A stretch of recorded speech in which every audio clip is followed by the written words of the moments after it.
Shakeup at the Justice Department comes just a week after the impeachment trial ended. Some Senate Republicans who voted to acquit the president claimed that they believe the president learned his lesson about abusing the power of his office. So how do they think about that lesson learning this morning? Joining me now is Democratic Senator Sherrod Brown of Ohio. Senator Brown, I want to play you sound from a committee hearing yesterday from a senator who felt it was necessary to speak out about what he saw going on. And that senator was named Sherrod Brown. Listen to this.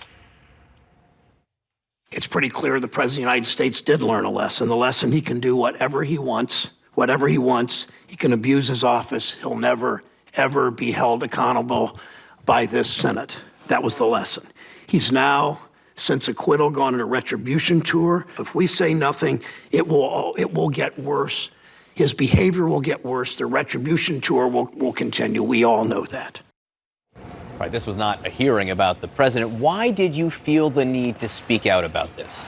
Well, that was actually a hearing with the Federal Reserve Chair, with Jerome Powell, and I just took the first 75 or so seconds of my time as the ranking member in that committee, sitting next to Chairman Crapo, to lay that out, in large part because I know what Republican senators say privately. They tell me this president doesn't tell the truth. They were very concerned about the Ukraine call, what led up to it, the call itself, and the cover-up afterwards. And because of their fear that the president would turn on them, they said things like, we know he'll get better, we know he's chastened, an impeachment's a serious thing, and the president will get better. Of course he wasn't. They know his character. First it was the prayer breakfast of all places, then the East Room, and all these senators that said he would get better stood and applauded him in the East Room when he continued his attacks. And these are attacks on staff people and people he appointed, on political opponents, on judges. I mean, it's unhinged, but we knew it would be. But I count on Mitt Romney, look at his courage. I count on Republican senators and the media and others to stand up to the president and say stop. I don't understand why you're using the conditional. You say, if we say nothing, it will get worse, as if it's still an open question, because by and large, your colleagues across the aisle have made the choice. They chose to say nothing. Let me read you Senator Chuck Grassley. He says, quote, this is about the Justice Department and leaning on the Justice Department or the fact that Bill Barr overruled prosecutors. Chuck Grassley says it doesn't bother me at all as long as the judge has the final decision. John Cornyn says, I think the world has sort of turned on its head where subordinates somehow dictate policy. In this case, the judge is going to make the decision, not anybody else. They don't care. They have chosen to say nothing. There's no more question about what will happen if it's done.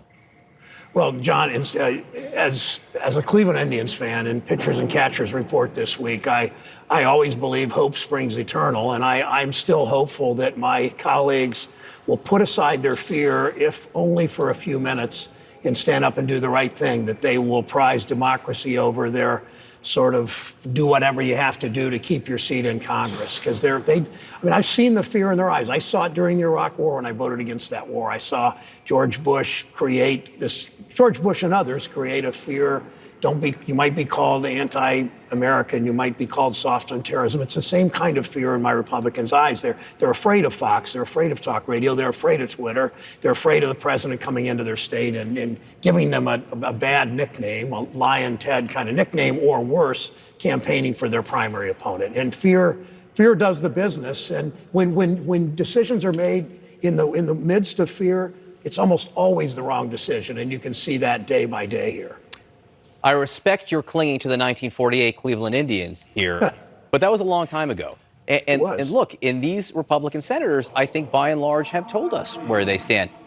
And I don't understand what sign you've seen that will change from them. Do they need to be called out by name at this point? I know there's courtesy, senatorial courtesy, but what do you say to Chuck Grassley after he makes a comment like that?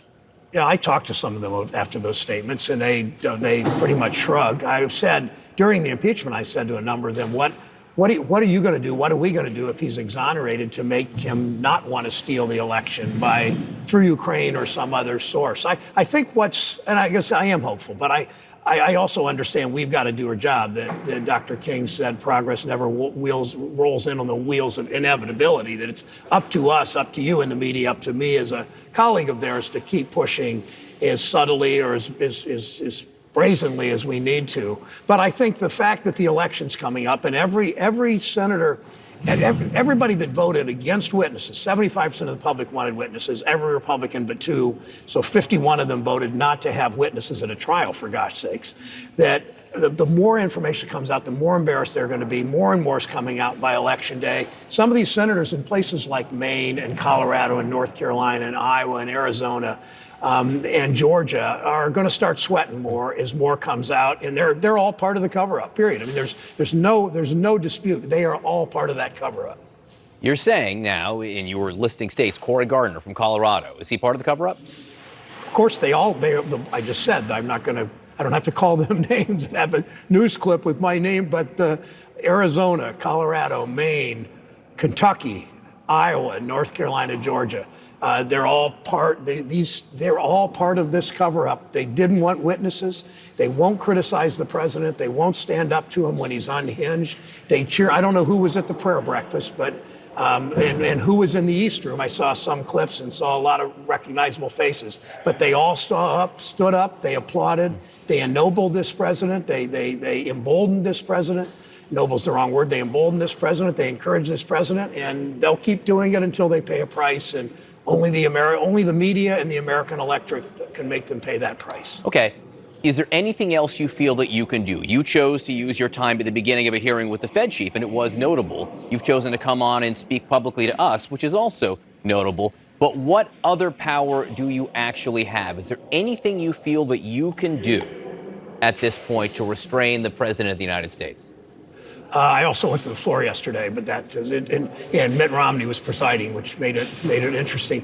I just think any possible ways I can come up with. I guess I can't give you a litany now. I'm not trying to hide them. I just have to think more about it. My staff and I are meeting regularly about this. I'm talking to other Democrats about how we do this. But a free media is so important as a disinfectant.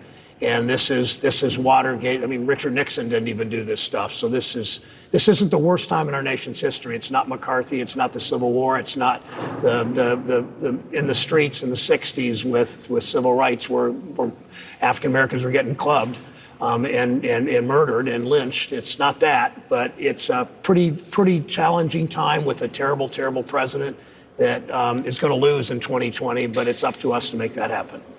Senator Sherrod Brown, we thank you for being with us. John. Larry Doby, thanks to you. Lou Boudreau, thanks to you on behalf of I'm impressed, man. the entire I'm impressed 1948 Cleveland. It's one of the very few teams that I know a lot about, but thank you for being with us this morning. I appreciate it.